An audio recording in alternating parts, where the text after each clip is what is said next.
Madame, Monsieur, bonsoir. Nous allons passer une heure qui sera certainement charmante, agréable. Nous sommes en équipe encore plus réduite que la semaine passée. Nous avons eu des défections, nous sommes frappés par la maladie, nous sommes frappés par les voyages. Les mariés partent à Paris faire son carnaval. Non, je plaisante. Et voilà, donc nous sommes avec Nadia. Bonsoir. Bonsoir. Merci d'être là. Et pour une fois, je ne suis pas dans un avion. Voilà, nous en profitons depuis 2 semaines, 3 semaines même. Et puis mon vieux camarade Michel Ouachi.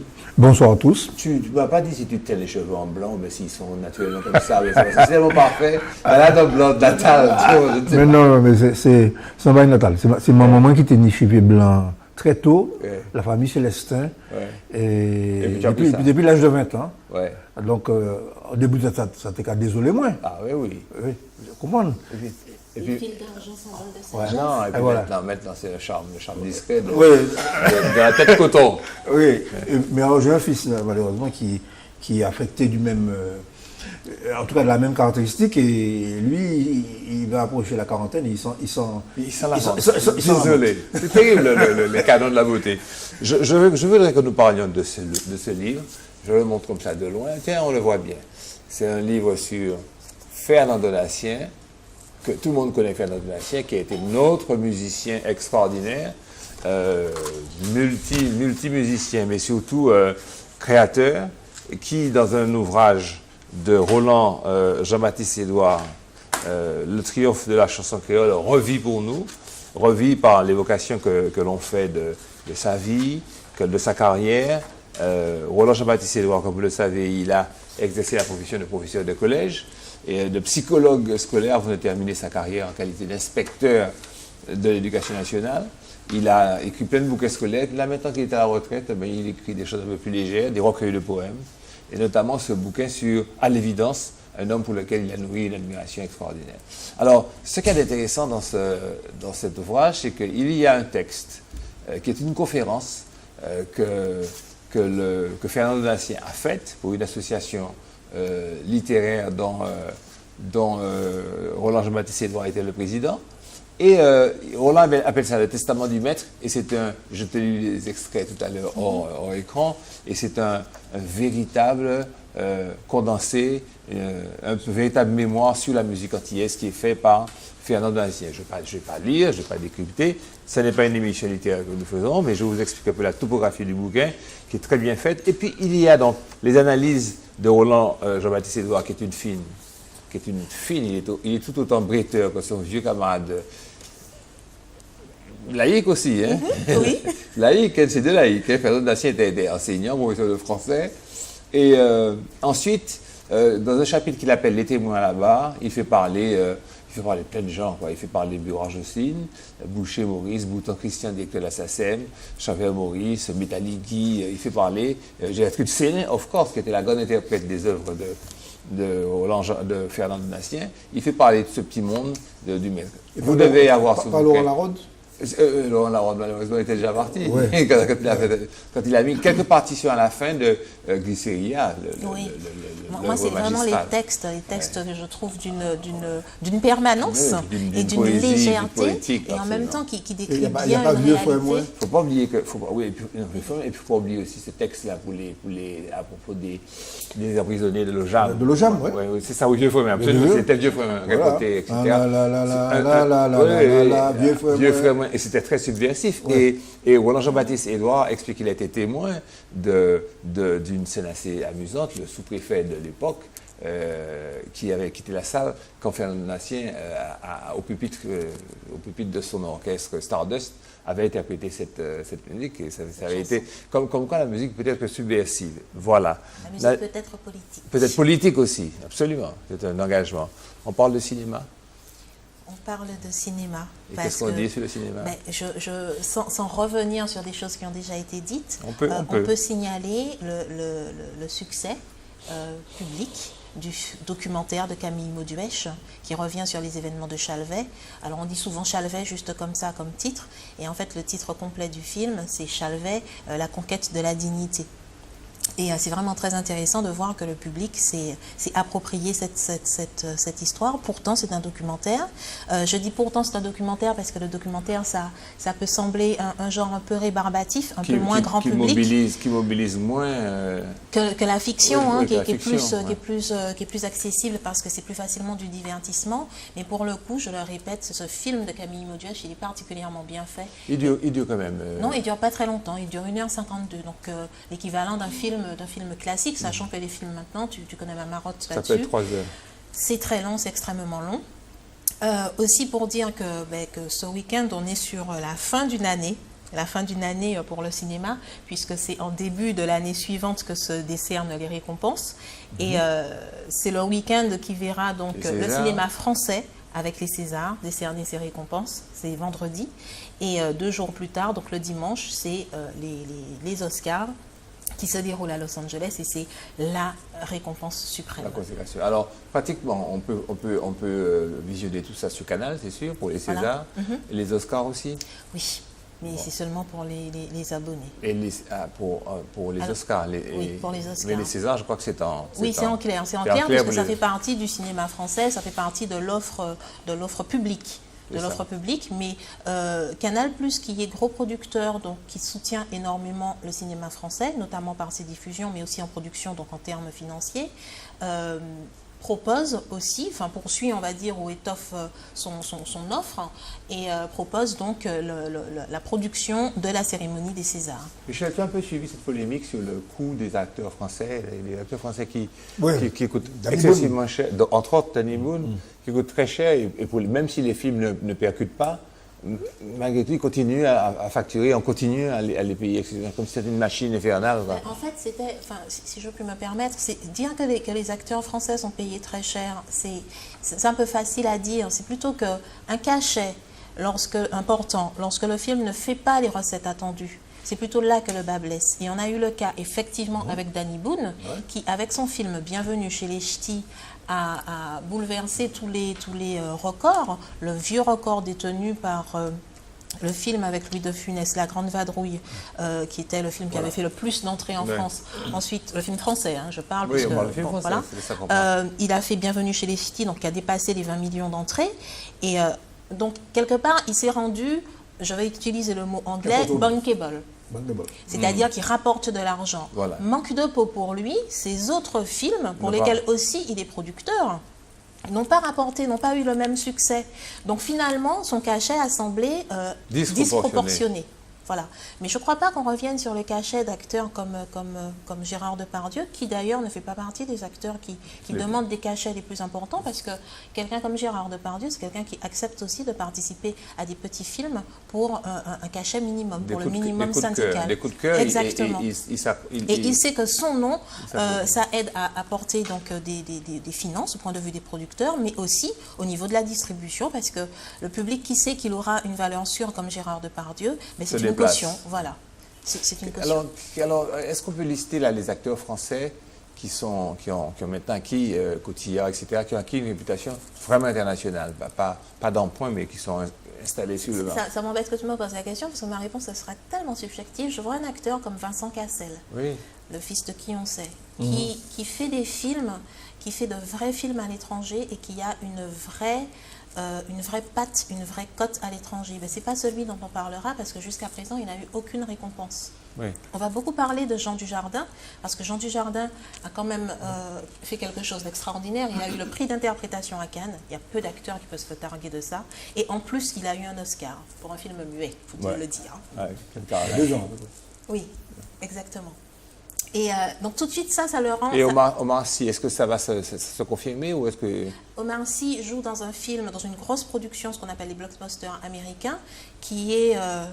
je vais vous le faire ça. Qui est le sequel du préquel des X-Men. Vous n'avez rien compris. C'est la suite de l'histoire d'origine d'une série d'un comics book qui est les X-Men. Une histoire de super-héros. Et donc, il joue dans ce film. Donc, ce n'est pas un rôle de composition. Ce n'est pas un rôle, vraiment d'interprétation. C'est vraiment juste de l'image. on a presque envie de dire que malheureusement c'est uniquement pour son physique qu'il est dans le film. Donc je reviens sur Jean Dujardin qui joue dans un film qui je pense va faire date, qui est The Monument Men, qui est réalisé par Georges Clooney, le monsieur du café, et qui revient sur l'histoire. Bravo. Et qui revient sur... On n'y échappe pas. Qui revient sur l'histoire. Donc ça se passe pendant la Seconde Guerre mondiale.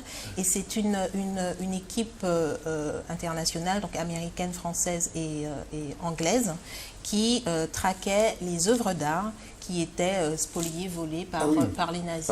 Voilà, donc c'est un film qui déjà fait parler de lui alors qu'il n'est pas encore sorti. Donc voilà pour la carrière internationale de Jean Dujardin. Et c'est vrai. Tu parles que des hommes et une Cotillard. Oui, Marion Cotillard, j'y venais. C'est une actrice qui vraiment fait son chemin qui marche. On l'a revue à Cannes en 2013 pour un film de James Gray. James Gray qui est vraiment un auteur, pas qu'un réalisateur, qui est vraiment un auteur qui compte avec de vrais sujets. Et elle a joué dans le film The Immigrant en signant une très jolie partition. Et elle a également joué dans le film de son compagnon, Guillaume Canet, qui lui aussi est un enfant chéri du cinéma français, qui a réalisé son premier film américain, qui s'appelle Blood Ties, entièrement en anglais, avec une distribution internationale, et dans lequel jouait Marion Cotillard. Donc c'est vraiment elle maintenant elle est une figure. On a oublié personne. C'est ces deux-là qui me viennent, et c'est vraiment ceux dont on peut parler. Bon, on va parler de sujets permanents depuis un siècle. Voilà. On va parler du communisme. Oh. C'est comme si on parlait du latin. C'est quand même un peu plus récent. Alors, je vais lancer le sujet. Ouais. Alors, un texte que j'ai trouvé, ce n'est pas de moi. Le communisme est une idée simple. C'est donner un but au progrès et qui s'accélère vertigineusement. Les forces productives, le savoir humain, pour accéder au nirvana, non, pour accéder à un but, c'est une société sans classe, où on trouverait l'abondance, l'obligation, où ce serait le travail contraint, le labor, l'usine, la chaîne, et qui serait remplacé par une activité prospère, libre, et qui nécessite malheureusement un peu de mouvement de la société, le renversement de la bourgeoisie, par ceux qui souffrent, c'est le prolétariat, les exploités, les paysans, les ouvriers manuels, les intellectuels, les simples travailleurs, les techniciens ou cadres techniques, les agents du service public. Je les cite, et cet article les citait tous parce que tout ça bouge. Il n'y a pas une... Petite observation. Ouais, fais-la. Celui qui a écrit cet article, il a quand même actualisé les analyses de Marx. En ce sens qu'il inclut une partie des intellectuels dans le prolétariat. Parce que par leurs conditions de vie, ils sont salariés. Oui. Ils se retrouvent étant... Ils n'ont que leur force de travail. Ils n'ont pas d'appropriation privative ou collective du travail des autres. Et quand il dit les services publics, il touche un bobo sensible en Martinique. En Martinique, fonctionnaire veut dire bourgeois. Or, objectivement, les fonctionnaires sont aussi des salariés. Je vais te donner la parole. Ça va parler longuement. Donc la situation révolutionnaire, parce que alors on a dit prolétariat, on a dit classe. Maintenant on va parler de situation révolutionnaire. La situation révolutionnaire résulte du développement des contradictions internes du capitalisme. Le capitalisme se tord sur lui-même, et ce qu'on appelle la dialectique. C'est le mouvement de l'histoire. Alors, lorsque ces contradictions du capitalisme sont intenses, sont très fortes, on dit antagoniques, ça devient la révolution sociale. Et l'issue de tout ça, l'enfantement, c'est le socialisme. Ouais. Attention. C'est vite dit. Attention, oui, parce qu'on ne peut pas faire... Sinon, il faudrait faire un séminaire d'un week-end. Oui, tout à fait. Sinon mais on ne peut pas aboutir... Le capitalisme ne peut pas, dans le schéma traditionnel, accoucher directement du communisme. Il y a un sas. Il y a un sas qui est le socialisme, parce que sinon, ça devient le totalitarisme. Enfin, ça, c'est mon opinion. Alors, la transition vers le communisme, c'est le socialisme, où quand même subsistent les structures du monde d'avant, c'est-à-dire le travail tel qu'on le connaît, et l'État avec sa force dominatrice, dominante, qui encadre tout ça et qui dirige. Alors, se passer de cette étape de le schéma classique, c'était possible. Et si on pense qu'on peut rapidement, vite, bouleverser tout ça, et le faire en vivant, par exemple, dans une sorte de misère, passer de la misère, les misérables feraient le socialisme, non, on est gauchiste. C'est-à-dire que c'est un mode de pensée gauchiste. Gauchisant. Et Lénine a écrit d'ailleurs un ouvrage célèbre qui s'appelle La maladie infantile, le gauchisme, maladie infantile du communisme. Et qu'on revoit réapparaître dans toutes les périodes de tension. Les périodes de tension sécrètent le gauchisme. 1068, etc. Des gens qui n'ont jamais lutté, qui ne savent pas que le capitalisme est très fort, et qui pensent qu'on peut d'un seul coup lui couper la tête. Ouais. Et si on dit que dans ce système-là précédent, où il existe une bourgeoisie, soit du système capitaliste ou soit du système social-démocrate, si on dit que la bourgeoisie va se laisser faire, c'est qu'on entre soi-même dans le système social-démocrate. On est qui est le système qui est avoué c'est ce que Hollande de M. Hollande. On y est. C'est ce que Hollande est en train d'éprouver, parce qu'à l'heure actuelle, le patronat est en train de lui faire un chantage, où vous diminuez les charges et on investit, ou vous ne diminuez pas les charges et on n'investit pas, et l'économie reste en place. Parce que c'est un chantage. En fait, il rencontre sur le fameux mur de l'argent dont on parlait en 1936. Oui, mais attends, on va revenir sur l'historique. En fait, alors si j'ai bien compris, la gauche est dans une étape sociale démocrate, ou voulait l'être. La droite savait que la social-démocratie, ça peut être l'étape antérieure au communisme. C'est ça, il faut appeler un chat un chat. Et si les sociodémocrates sont sincères. Si les sociodémocrates sont dans une dialectique, sont dans un mouvement, s'ils sont dans la dynamique de l'histoire, savoir capitalisme pur, social-démocratie, et puis ensuite le communisme. Voilà, bon, ça me fait rigoler. Est-ce que monsieur Hollande a jamais pensé que sa social-démocratie allait enfanter la société communiste? Ça me fait sourire. Est-ce que monsieur Lang, est-ce que le ministre Fabius pensait que c'était l'étape? Non. Les socialistes français, c'est leur ambiguïté fondamentale. C'est-à-dire qu'ils gardent un discours socialiste. Parce que je prends l'exemple, je vais prendre un autre socialiste qui faisait partie de l'international socialiste, qui était différent. Prenons Salvador Allende. Salvador Allende n'était pas communiste, il était socialiste, mais il était un vrai social-démocrate. C'est-à-dire qu'il est partisan d'un passage graduel au vers une société. Mais il n'a pas molli, il est mort les armes dans la main. Ouais. Alors, si l'on dit que la bourgeoisie va se laisser faire, on est un social-démocrate, et si on le pense vraiment, on est idiot. Exactement. Alors, l'auteur de l'article... Alors, comme on le voit, ce n'est pas très difficile de comprendre ce qu'est que le communisme. La première tentative de construire ce communisme, c'est la Commune de Paris, en 1871, qui a duré 2 mois, ou de 62 jours. Et ça a donné Versailles. Voilà. Le 7e. Voilà. La répression. Ah ouais. La deuxième tentative, c'est le socialisme de l'Union soviétique, qui a duré 14 ans, qui n'a pas laissé de très très bons souvenirs. Aussi, ça a enfanté Poutine, là, actuellement. Et toujours en cours aujourd'hui... Ça, on peut en parler de Poutine. On va en parler. Toujours en cours aujourd'hui, c'est Cuba. Cuba qui fausse tout, parce qu'il y a quand même en face l'embargo et l'hostilité implacable, pour reprendre les termes de l'auteur de l'article, de l'Amérique, qui vient fausser le processus où ils sont un peu stratifiés dans leur processus évolutif. Alors, tout en depuis 2 ans, 3 ans, faisant évoluer le système. Et ils sont en train de supprimer la double monnaie, là, c'est aussi. Oui. Ils ont ouvert les frontières pour les voyages. Ils sont en train d'ouvrir, de décollectiviser toute une série de professions, notamment dans l'artisanat, le commerce, petites professions. Petites professions. Donc, ils sont en train de faire ce que Lénine voulait faire en 1922. Dans les catégorisations, ce processus auquel on assiste à Cuba, c'est quoi? C'est ce qu'on a appelé la NEP. La nouvelle économie politique. La nouvelle économie politique, c'est-à-dire le fait de donner la possibilité à l'énergie créatrice des hommes de s'exprimer. En gros, d'une accumulation capitaliste, parce que de redonner de l'intérêt, de redonner à l'économie du dynamisme par l'intérêt personnel. Mais tout en contrôlant, en évitant l'exploitation. C'est ça le problème. Et c'est ce qu'ont essayé de faire les Chinois aussi. Est-ce que c'est pas... Oui, attends, moi je veux aller à l'essence des choses.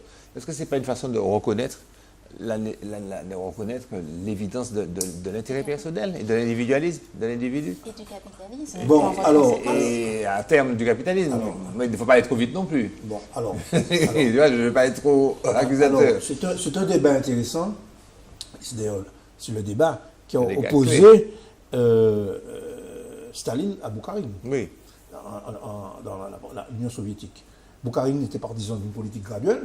Et Staline a été partisan de la collectivisation forcée. On a vu ce que ça a donné. Alors revenons à cette propension, à ce retour en réalité, presque historique, presque inéluctable à l'individu. Le communisme caricaturé, oui, c'est la suppression de l'intérêt individuel. Oui. Bon, l'intérêt, dans le communisme de Marx, l'intérêt personnel, l'intérêt individuel ne disparaît pas. Il est supplanté par l'intérêt général, mais il ne disparaît pas. Bon. Et puis deuxièmement, il y a l'idée que dans l'évolution du capitalisme, il y a ce qu'on appelle le capitalisme des monopoles, c'est-à-dire en fait des grandes entreprises. Et c'est ça l'essence. Ce qu'on appelle maintenant les multinationales. Les multinationales. Pour que les gens comprennent bien. Le CAC 40. Texaco, exactement. Non et notre société. Voilà. Quel intérêt y a-t-il à nationaliser la boutique d'un type qui répare des chaussures et qui n'a que sa force de travail, en réalité, sauf, il n'accumule pas de richesse. Il est à la fois ouvrier, il est à la fois patron. Il est à la fois, oui. Par contre, si dans la même économie, ce que fait la Chine d'ailleurs, le transport, l'énergie, les mines, les services la publics, banque, les services publics essentiels sont la santé par la société, la santé. Bon, ces petits services-là peuvent mieux s'adapter au marché, et c'est ce que les Cubains sont en train de redécouvrir. C'est que les charmes discrets de la bourgeoisie, c'est beaucoup plus facile pour un type qui a un petit restaurant de s'adapter à la demande des clients, que de faire un grand truc avec 1000 couverts et qui donne à tout le monde des langoustes défraîchies. Oui, j'avais remarqué à Cuba qu'on servait systématiquement des tomates vertes. Parce que c'était plus simple, parce qu'il y avait un cadre qui avait décidé que c'était plus facile à transporter, donc la région était assez lointaine. Donc quand les tomates arrivaient, on les servait relativement vertes, et on m'a expliqué que c'est comme ça. J'ai dit, mais vous, dans les familles et tout, oui, dans les familles, on les mange mûrs, mais là, dans les systèmes hôteliers, on les mange un peu verts. Alors, je continue cet article, et puis je viendrai ensuite à une réponse qui m'a été faite par un fin communiste, tropical. Le communisme n'est pas qu'un projet, c'est aussi le matérialisme historique, la science réelle de l'histoire, de la société et de l'économie, dont les linéaments ont été tracés par Marx dans le Capital. Alors, il est publié en 1967, mais c'est un détail. Il n'est pas enseigné. Si, il est enseigné dans les universités. Marx est enseigné assez paradoxalement dans les grandes universités américaines ou anglaises. Peu en France. Sauf quelques professeurs iconoclastes que j'ai eu la chance d'avoir à l'université. J'ai eu à Assas un homme qui s'appelait Henri Denis, qui enseignait l'histoire économique. Ouais. C'était un type remarquable d'ailleurs. Bon. Mais il était... quand il est mort, sa chaire n'a pas été renouvelée. Ouais. Comme ça, c'est ça. Quand même. Alors, je continue. Lénine peut être une référence intellectuelle, à condition qu'on ne fasse pas un dogme, mais un guide pour l'action. En conclusion, le communisme, pour cet auteur, n'est pas moral, il est réel. Comme le seul horizon de l'humanité, il est par-delà le bien et le mal. Autrement dit, il n'est pas une éthique, quoi. Alors, j'ai envoyé ce texte à un ami qui m'a répondu. OK sur cette présentation simplifiée et pédagogique, sauf que le communisme est tout de même moral. Car la morale révolutionnaire, c'est autre chose que le simple bien et mal. Il est l'humain d'abord, au lieu de la loi de l'argent roi. Il n'est pas le partage, mais la mise en commun des richesses créées et non la pénurie. Il est la citoyenneté dès lors qu'il veut construire des êtres vraiment libres, des forces d'aliénation et conscients. Je laisse la parole à cet ami. Oui. Développe. Sur cet aspect éthique et moral. Alors, parce que pour lui, c'est une sorte de mécanique dialectique de l'histoire à laquelle on participe. Là, je vais faire appel à des penseurs plus récents que Marx, c'est particulièrement Guevara et Castro, qui considèrent que la morale révolutionnaire, pour transformer la société, est importante parce qu'en fait, c'est le fond de la culture et c'est le fond même de la pensée humaine. De la pensée humaine. Alors, il ne faut pas oublier que Castro a été chez les pères jésuites. Chez les jésuites. Donc, il y a, dans sa pratique du communisme, je vais employer le jargon marxiste, une surdétermination du moment subjectif de l'action, c'est-à-dire une plus grande importance de l'application personnelle de la morale, qui peut conduire à certains moments à des excès, c'est-à-dire précisément à nier ce dont nous parlions tout à l'heure, le fait qu'il y a quand même des intérêts, l'être humain est mû par l'intérêt, et que on peut pas, pendant des périodes courtes, on peut s'appuyer sur l'élément moral, mais on ne peut pas de manière permanente. C'est un peu comme si c'est un ressort que l'on tend. Hein? Bon. Et c'est ce qu'a compris son frère, Raoul. Ouais. C'est qu'il faut relâcher. Oui, parce que la morale, elle est multiforme. Et puis et puis seule une avant-garde extrêmement convaincue, à un moment historique minoritaire. Fort. Ouais. Oui, alors dans des moments... Bon, dans des moments forts. Par exemple, au Venezuela, aujourd'hui, il faut, les forces révolutionnaires, la bourgeoisie attaque, les Américains, la CIA, etc. sont en train de fomenter la pénurie et l'inflation, mais il faut que l'avant-garde résiste. Bon, ça c'est vrai. Et c'est alors que là où le communisme, dans sa construction, est confronté à des difficultés, c'est que l'adversaire de la classe nationaliste sans pas faire, il est tenté d'utiliser des solutions radicales de force. Et à ce moment-là, c'est là que les expériences communistes ont quelquefois fauté, c'est en s'en prenant à la démocratie. Oui. Et c'est Pol Pot, c'est le totalitarisme, voilà. C'est imposé. Alors Pol Pot, c'est encore pire, parce que c'est à la fois... En plus, alors Pol Pot, c'est l'arriération totale, parce que en plus Pol Pot, c'est un courant paysan, obscurantiste, ce n'était même pas des ouvriers des villes. Donc c'est une interprétation réceptive en plus d'un communisme particulier, le maoïsme, qui était lui-même un communisme rural. Oui, puis dur, puis exigeant. Bon, les communistes chinois, heureusement, avec Deng Xiaoping, ont rectifié. Deng Xiaoping avait une phrase excellente. Il disait, peu importe qu'un chat soit noir, blanc ou gris, l'essentiel, c'est qu'il attrape des souris. Oui. Si les capitalistes peuvent nous apporter de l'expérience, du progrès technique pour développer notre pays, parce que nous ne sommes pas un pays avancé, eh bien nous allons utiliser pendant le temps qu'il faut la technique capitaliste pour développer notre pays sans perdre notre objectif final. Notre identité. Je retiens pendant le temps qu'il faut.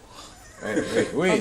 Pendant le temps qu'il faut, parce que je disais, c'était une grosse taquinerie en disant est-ce qu'on va parler du latin, parce que le latin c'est une langue morte, donc parler du communisme maintenant, mais c'était vraiment une boutade, mais c'est très intéressant ce que tu dis, mais ce qui, j'ai envie de dire, est-ce qu'aujourd'hui on peut encore parler de communisme, avant de bondir, et est-ce qu'aujourd'hui on est obligé de parler de capitalisme en tant qu'idéologie? En tant qu'idéologie sur lesquelles, entre guillemets, construire des sociétés. Parce que j'ai l'impression, aussi bien que pour le communisme que pour le capitalisme, on a oublié que ce n'était que des théories pour bâtir quelque chose d'autre. Ce n'était pas des fins en soi. Des théories économiques. D'un côté, plus que philosophiques ou plus que... Voilà, et d'un côté, on a une théorie qui reconnaît... pas l'intérêt général seulement pour l'intérêt général, mais qui parle de la nature humaine et qui se dit, je ne sais pas quelle phrase, je vais très mal la citer, qui dit que ce n'est pas par bienveillance que le boulanger nous sert du bon pain. C'est Madame Keynes, je crois, je ne suis pas sûre. Voilà. Et d'un autre côté, il y a un mouvement qui est finalement porté par peu de personnes qui veulent bénéficier à un plus grand nombre. D'accord. Mais une fois qu'on a mis ça bout à bout, aucun des deux ne peut coexister véritablement. Alors. Et quelque part, lorsqu'on voit aujourd'hui des multinationales qui effectivement gèrent le monde, et on parle de moralisation, de finances, de l'économie, est-ce que quelque part, ce n'est pas se dire, mais pour quelle société ? parce qu'aucun des deux modèles n'est une fin en soi, et chacun est arrivé au bout du système. Le communisme est arrivé au bout du système. Et tu dis, avec son extrême, tu as raison. Et tu dis effectivement que les Chinois, ils ont bien vu qu'il n'y avait plus d'intérêt à avoir un pays aussi immense qui se trouve dans un tel retard de développement. Il y a bien un moment où il faut s'ouvrir. Et de même, les sociétés capitalistes pures, il y a un Obama qui vient et qui dit, mais arrêtez, il faut un système de santé, il faut un système social, il faut un minimum de réactivité. Effectivement, c'est son opposition avec le type du capitalisme, on vient à la social-démocratie. Donc, est-ce que finalement, les deux systèmes ne sont pas allés au bout de leur cheminement pour finalement, c'est quoi la troisième voie? Est-ce que c'est pas... Et tu disais, dans ta réponse que j'ai réalisée, moi j'ai retenu que tu parlais beaucoup de l'humain qui était mis... Oui, bien sûr. Alors, non, finalement, est-ce que c'est pas... C'est pas la clé. Est-ce que c'est pas ça la clé? Alors, d'abord, communisme, socialisme, capitalisme, ce sont des notions qui sont utiles quand même pour comprendre, si on veut comprendre le fonctionnement. Même aujourd'hui, là. Il faut catégoriser. Il faut catégoriser. Bon, aujourd'hui, malgré tout, même si le capitalisme a changé de forme par rapport à l'époque de Marx, on parle de capitalisme à dominante financière. Bon. Et ça reste du capitalisme. Bon, ça reste du capitalisme. C'est-à-dire que ce qui motive fondamentalement l'activité économique, c'est la maximisation, la recherche du plus grand profit dans toutes les activités. Et deuxièmement, la concentration. Mais plus que le profit, c'est l'accumulation. C'est l'accumulation. Et bon, ce que nous vivons aujourd'hui, c'est que pour suraccumuler, je vais simplifier, pour suraccumuler, on est obligé de comprimer les besoins humains, ce qui crée une contradiction puisque pour pouvoir vendre, le capitalisme a besoin de débouchés. Donc la crise actuelle que nous vivons, c'est une contradiction entre l'accumulation de richesses à un pôle, alors que on paupérise la population. On diminue sur les dépenses de santé, on diminue sur les salaires. Bon, aux États-Unis, la crise de 2008-2007, c'est quoi? C'est fondamentalement le fait que pendant 10 ans qu'il y a auparavant, les Américains se sont surendettés parce qu'on a baissé les salaires.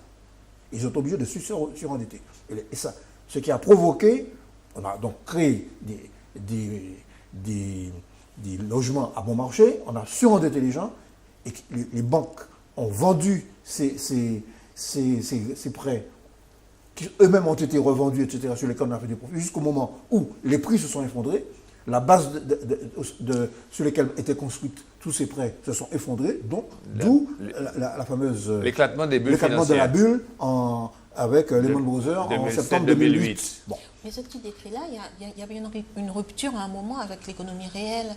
Alors, c'est ça le développement. Qui cause finalement la crise. Alors, c'est ça. Alors, donc, à l'heure actuelle, nous sommes en plein dans un système qui est capitaliste. Alors, la capacité du système capitaliste par rapport au socialisme, c'était jusqu'ici ça. Son extraordinaire capacité à se remettre en cause. Et se remettre en cause, ouais. Et à passer à une phase supérieure. Sa plasticité. Mais chaque fois qu'il passe à une phase supérieure, il développe des crises de plus en plus violentes. Si on regarde les crises financières, par exemple. Comme une sorte de virus qui se renouvellerait et qui serait de plus en plus puissant. Aujourd'hui, par exemple, c'est vous aussi, nous sommes en train de vivre une situation, beaucoup d'économistes sont inquiets, parce que, pourquoi? Je vous ai apporté un document, je l'ai pris dans France Antilles. Mais on ne peut pas le lire, faites-nous la synthèse, laisse ton dossier là. Je voulais vous montrer simplement ce document. En gros, qu'est-ce qui se passe? C'est que nous avons une explosion des bourses occidentales, New York, CAC 40, alors que dans le même temps, je prends l'exemple en France, la bourse monte, et en même temps, l'économie est stagnante. Le chômage augmente. Il y a une sorte de distorsion. Il y a une distorsion. Et la pauvreté augmente. La pauvreté... Le RSA est en France à 400. La bourse n'exprime plus la richesse du pays. Voilà. Alors, si bien qu'on est en train de se dire, et que les banques ont recommencé à spéculer. À trafiquer sur les produits financiers, sur ce qu'on appelle les produits dérivés. Sur notre tête, quoi. Donc, autrement dit, on est en train de voir, il y a un risque grand de voir se reconstituer une bulle avec les fonds qui sont en circulation, avec la dette, les fonds qui ont été prélevés dans les pays, dans les budgets, pour payer la dette sur les citoyens, l'accumulation financière est 10 fois plus forte qu'en 2008. Donc, si jamais il y avait une bulle, ce serait encore plus ravageur. Bon, donc, autrement dit. Mais malgré tout, il y a une prise de conscience quand même de la nécessité de se démarquer de ce schéma de compression. Voilà. Il y a quand même des néolibéraux qui disent, bon, il faut augmenter les salaires, il faut que l'économie puisse consommer, donner du souffle à l'économie, malgré tout. Alors, ils ne remettent pas en cause. Alors, je prends l'exemple pour schématiser. Prenons l'exemple de Mme Lagarde. Effectivement, tu as raison. Oui, Mme Lagarde dit, Madame Lagarde, l'austérité, arrêtez. Il faut faire attention, il faut quand même augmenter les salaires. Et puis Obama, même, il se rend bien compte que même là, si la Fed est en train d'exploser, et l'IMEX, pour tous les indices américains, eh qu'est-ce qu'il fait? Il augmente le SMIC de 40%. Ouais. Parce qu'il s'aperçoit que la demande américaine est insuffisante pour faire suivre la locomotive américaine. Donc, alors, ça veut dire quoi? Mais ils ne remettent pas en cause le système lui-même. Non, mais il ne faut pas la révolution. Parce qu'ils sont conscients qu'il y a des risques d'explosion. De même que en Allemagne, Madame Merkel, à la fin des fins, elle a quand même pris un petit bout du programme des sociodémocrates et elle a accepté de mettre en gros le SMIC à 8 euros. Oui. Bon, en France, il est à 9 euros. Hein. Oui. 9 euros. 9,93. 9,93, voilà. Bon, 9,93. Donc il y a une évolution. Ça te fait à peu près. Bon, si vous voulez, voilà. on est parti du très théorique, on est passé à l'économique. Bon, comme nous, il n'y a pas que nous dans cette émission, on va, si vous voulez un petit peu, si vous voulez, pendant les 20 minutes qui restent, le reste de l'actualité. Je crois que là, on a quand même fait un bon dépiotage. Alors, je voulais quand même montrer quelque chose. C'est très difficile à la télévision de montrer ça, Michel. Michel, depuis le jour que tu es un homme de télévision, tu devrais savoir que c'est... Non, mais j'ai trouvé le dépiotage très intéressant qui revient et qui remet en place des choses. Alors, je voulais montrer l'intérêt... Ne bouge pas trop, montre-le sans le bouger. L'intérêt des médias. Oui. Bon, c'est pas l'humanité. C'est le monde. Il y a un an... un hors-série spécial. Un hors-série spécial sur Karl Marx. Karl Marx. Pourquoi? Parce que les types ont compris que s'ils veulent comprendre la crise actuelle, c'est Marx. Il faut aller aux fondamentaux. Alors, rapidement, Parlement, feu vert pour la prolongation de l'opération Sangaris en Centrafrique. Je crois que Jean-Marc Ayrault reconnaisse que c'est un tout cas problème. Alors, je vous donne les chiffres. Au Parlement, 428 voix pour, 14 voix contre, 21 abstentions. L'ensemble des groupes ayant décidé de voter la prolongation de la guerre en Afrique. Et le Front de gauche aussi? Le Front de gauche, oui, puis il y a eu 21 abstentions seulement. Ils sont combien au Front de gauche? Ils sont plus que 21. Ils sont à peu près 20. Ah ben c'est peut-être eux alors. Bon. Ouais. C'est intéressant ça. On va regarder à l'heure actuelle, le nombre de soldats engagés est de 2000. Pour l'opposition, il faut en mettre plus. Il faut arrêter avec ça. Est-ce que vous ne pensez pas que la seule chose que la France réussit là maintenant, c'est la guerre? Non, la France, dans sa politique extérieure, qui arrive à parler d'une même voix. Ouais, alors oubliez voilà, et pas à l'intérieur. Oubliez le lavage, pas le lavage de cerveau, c'est pas du lavage de cerveau. Oubliez l'intérêt brusquement que les médias ont à nous montrer les pogroms africains, les massacres, etc. Oubliez tout ça où on a envie effectivement d'intervenir. Bon, est-ce que vous ne pouvez pas laisser quand même les peuples faire leur histoire? Bon, je suis un peu provocateur, je voulais savoir sur ça. Non, c'est-à-dire qu'il y a, de mon point de vue, la rencontre de plusieurs exigences. Il y a le fait que la France a des intérêts. Non, mais nous sommes d'accord. Mais oublie les intérêts, on sait économique, il y a des... Mais sur le plan moral, restons sur le plan moral. Sur le plan moral, où nous avons des... Sur le plan moral, quand même, la logique serait dû être que ce soit l'ONU, parce que malgré tout, on ne peut pas laisser un peuple s'entretuer, s'enfoncer dans la guerre civile, des guerres ethniques, des guerres religieuses, et dans le monde actuel. Mais logiquement, ça doit être le rôle de l'ONU. Pourquoi nous pensons comme ça, nous, Français? Parce que nous pensons franco-français. Oui. Et les Allemands ne pensent pas comme ça. Je suis obligé de revenir à cette explication économique. C'est qu'à la France, un passé mais quel intérêt tu as là, toi? Ah oui, mais la France entend. Tu justifies l'intervention par tes convictions, par des philosophiques et morales, en participant à l'intérêt purement économique de la France à laquelle tu appartiens. Quand je dis la France, c'est le grand capital français, il faut l'appeler par son nom. Oui. Mais toi, tu es d'accord pour que le grand capital français... Mais tu es d'accord pour que Total et tout régler le problème de ces peuples-là? Pourquoi ne pas laisser ces peuples-là régler leurs problèmes? Ta question sur la souveraineté des peuples à décider d'eux-mêmes, je trouve qu'elle est cruciale. Parce que quand on regarde ce qui se passe dans le monde, on dit qu'on est dans un temps de paix parce qu'il n'y a pas de guerre qui lie tous les pays. C'est la question qui se pose. On parle aujourd'hui de Centrafrique, on peut se poser la question de mais pourquoi est-ce qu'on intervient en Centrafrique maintenant? Il y a eu le Rwanda il y a 10 ans, je ne crois pas qu'il y ait eu des interventions aussi massives ni aussi rapides. Rappelons-nous les Balkans. Enfin, pourquoi est-ce qu'il y a une intervention? L'intérêt n'est pas pour la souveraineté des peuples, c'est pas pour les personnes, c'est vraiment des intérêts économiques. Non, mais il faut le dire clairement, ça ne peut pas être autre chose. Il y a aussi quand même un partage des rôles entre grandes puissances. Je pense que les Américains Obama a définitivement abandonné l'idée de concurrencer la France dans son précaré. Et il dit à la France, occupe-toi de tes colonies. Voilà. Bon. Alors, ceci dit, il y a quand même un élément aussi qui tient au Parti socialiste français. Le Parti socialiste français, sur ces questions-là, est un parti particulièrement... Va en guerre. Je remonte à Guy Mollet, à l'intervention du canal de Suez. Tu es arrivé où je voulais. OK? Bon, le canal de Suez, intervention franco-anglaise contre Nasser, qui avait nationalisé le canal de Suez. Okay? Donc, rappelle-toi la position de Fabius sur la question de la Syrie, en pointe. Il n'était même pas encore prouvé, et jusqu'à présent d'ailleurs c'est contesté, que Bachar el-Assad ait utilisé l'arme chimique. Il fallait déjà envahir. Il a fallu qu'Obama le calme, que le Parlement anglais vote contre, pour que Cameroun recule, et sinon la France se serait enlisée en Syrie. Et enlisée en Syrie. D'autant qu'en Syrie, aujourd'hui, on s'aperçoit qu'il y a des quantités de djihadistes qui viennent des banlieues françaises. Ah oui. Bon. Donc il y a de la part, et puis l'idée... Il y a de la part des socialistes une propension aux guerres coloniales, une tradition des guerres coloniales et de tout ça. Voilà. Bon. Jules Ferry, amener la civilisation, etc., amener la lumière. Et puis il y a la vieille idée, il avait dit que en faisant la guerre, on va oublier la hausse du chômage. Oui. Et qu'en faisant la guerre, on développe l'économie. Aussi.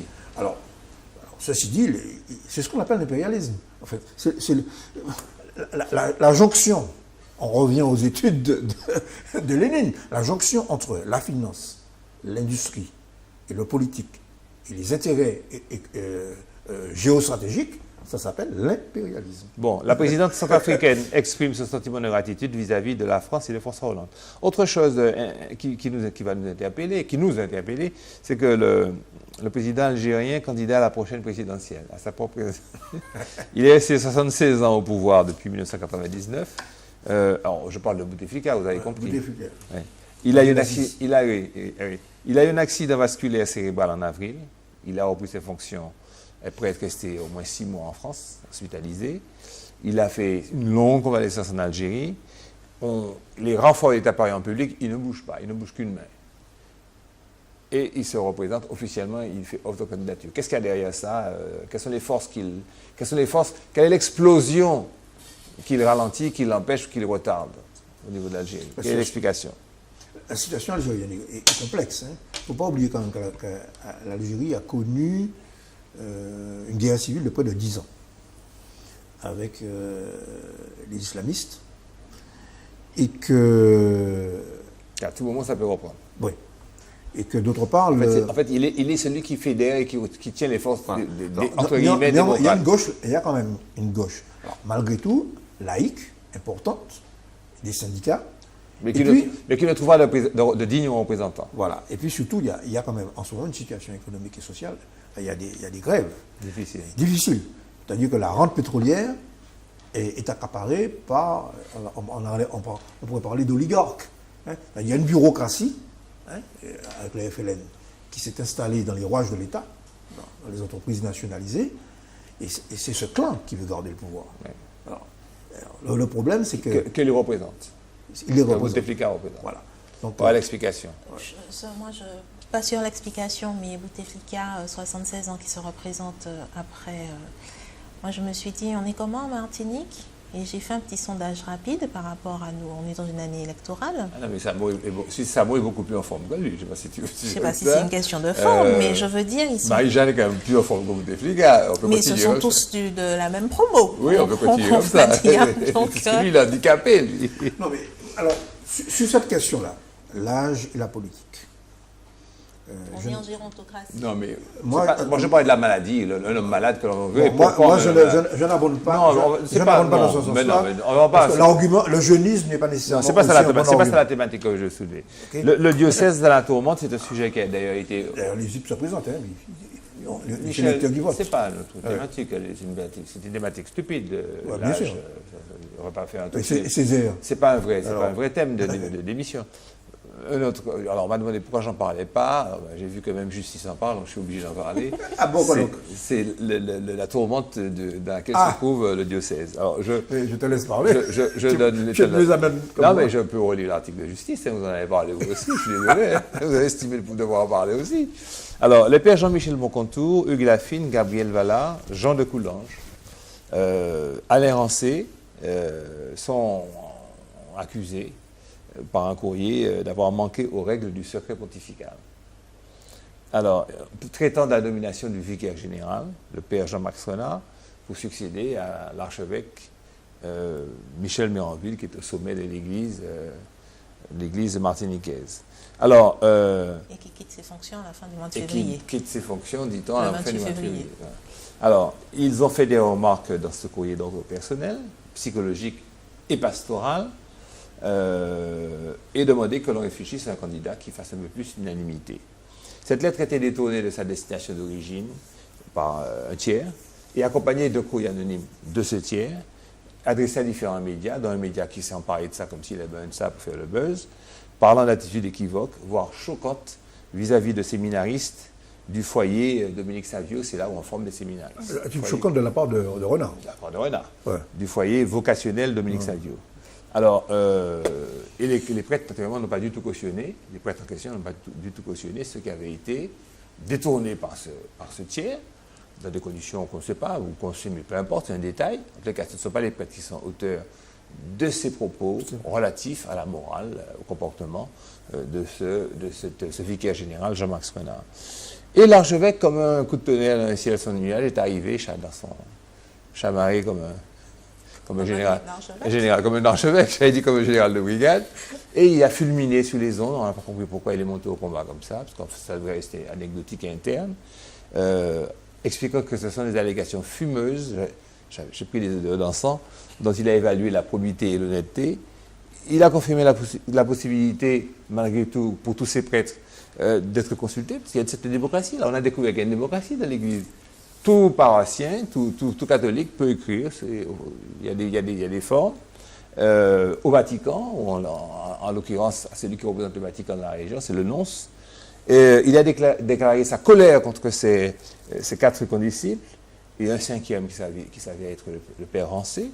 Et il a expliqué que ça aurait dû se régler en interne, lui sur les ondes, plastronnant sur la question. Et puis il a envoyé un courrier aux membres du clergé, disant qu'il n'y avait aucun signe de repentir de la part de ses prêtres, qu'il espérait que par décence, ils demandent pardon à la communauté. Qu'est-ce qu'ils ont fait à la communauté, puisqu'il est reconnu que la lettre avait été confidentielle, que la lettre avait été détournée par un tiers, que les gars, ils ont exercé un droit démocratique et interne à l'Église qui est de signaler qu'ils voudraient que ce ne soit pas celui-là qui soit évêque, parce que quand tu es évêque, tu peux être évêque à vie. Quoi. Et il aura asséné, du moins, une interdiction de prêcher et d'enseigner. Interdiction de prêcher. Ils font leur messe, mais ils ne peuvent pas prêcher, ils ne font pas de sermon, ils ne peuvent pas faire le catéchisme. Jusqu'à la tenue de l'Assemblée générale qu'ils vont tenir le 10 mars. Le vicaire général a répondu, il a dit qu'il n'est pas content, qu'il va se fâcher. Il y a eu une marche de soutien où les gens, samedi matin, samedi dernier. C'est plutôt ça que je retiens. Cette histoire, elle est un petit peu rocambolesque, je trouve. Et je donne bien la trame. Ouais. Et je finis apparemment, je vous donnerai la parole. Il y a eu quelques centaines de participants chantant, priant, arrivés à l'église Saint-Antoine, de la place Roméo, c'est-à-dire de la cathédrale à la place Roméo. L'église Saint-Antoine, l'église Saint-Antoine, c'est l'église des Pères Saint-Ville. Ah, C'est l'église Lente. Juste à côté de l'ancien siège du parti. Tu allais faire une petite prière avant d'aller marcher. Je te voyais. Avant. Tu priais pour dire que les camarades comprennent la dialectique marxiste-léniniste. Et les prêtres ont fait une mise au point par un courrier adressé aux paroissiens. Oui, ils ont publié ça dans la sortie hier. Ils ont expliqué qu'ils regrettent la tenue des événements. Ils expliquent que leur courrier a été détourné. Courrier qui, je l'explique, avait été fait dans le cadre de l'exercice normal de leur opinion. Voilà. Je crois que j'ai été assez objectif sur ça. J'ai quand même donné mon opinion en estimant que l'intervention de l'archevêque avait un caractère un peu rocambolesque. Et qu'effectivement, le détournement par un tiers qui n'est pas membre du clergé de ce courrier ne peut pas être imputé à ces prêtres, qui peuvent être simplement blâmés pour leur légèreté. Ça peut même créer une situation. Oui, ouais, mais c'est évident. Alors là, maintenant, je vous laisse la parole. Voilà. Non, c'est-à-dire que moi, j'avoue que je n'ai pas d'informations particulières sur ce qui s'est passé. Ce qui nous a frappé à justice, c'est que nous sommes dans une société en crise. Mais oui. C'est ça. Mais oui. Tout le monde est apathie. Nous sommes dans une société en crise où l'Église, qu'on le veuille ou non, représente quand même une institution de stabilité. Et à un moment où les Martiniquais perdent les valeurs. Donc ça nous paraît grave que même là, il y ait des problèmes. Ouais. Et que par ailleurs, il semblerait qu'il y ait des luttes de pouvoir. Parce que derrière ça, quand même, nous pensons qu'il y a des gens qui ne sont pas contents qu'un tel soit proposé comme archevêque, et parce qu'ils pensent que c'est un tel qui devrait l'être. Donc, des luttes de pouvoir. Et par conséquent... Mais ça, c'est humain. Ça a toujours existé. Alors, non, mais ça a du sens, parce que quand tu regardes les signataires, on peut se demander dans quelle mesure ils ont parlé au nom des autres. Moi, je connais un des signataires. Il y a certains en qui j'ai confiance, parce que je le connais personnellement. Je peux faire appel à mon expérience personnelle. Il y a deux protagonistes avec lesquels j'ai eu contact dans une affaire grave qui a concerné la Martinique, c'est l'affaire du Temple solaire. Et le juré se prétendait prêtre. Et dans ces enseignements, il y avait des éléments tirés de la Bible, de la religion catholique, que je ne comprenais pas. Pour combattre quelque chose, il faut le connaître. Et je suis allé voir Michel Méranville et Jean de Coulon. Dans cette affaire, ils sont opposés. Bon. Et je dois dire qu'ils nous ont aidés. Il y avait aussi parmi nous des formations. Dans ce groupe, c'est un groupe qui s'est constitué pour défendre contre les pratiques sectaires, donc, et qui utilise le religieux comme un moyen, le mysticisme comme un moyen d'attirer. De prosélytisme. De prosélytisme. Bon. Donc, et à quel moment on est dans le religieux et à quel moment on est dans le mystico-magico. Voilà. OK? Bon. Économico-politico. Bon. Et c'est par contre, il y a parmi les signataires des gens qui ont tombé dans le magico-religieux aussi. OK? Bon. Donc, il faut faire attention aux manipulations. Donc, pour revenir à la question fondamentale, c'est la nécessité, dans une période, ça c'est notre concept, le sursaut martiniquais.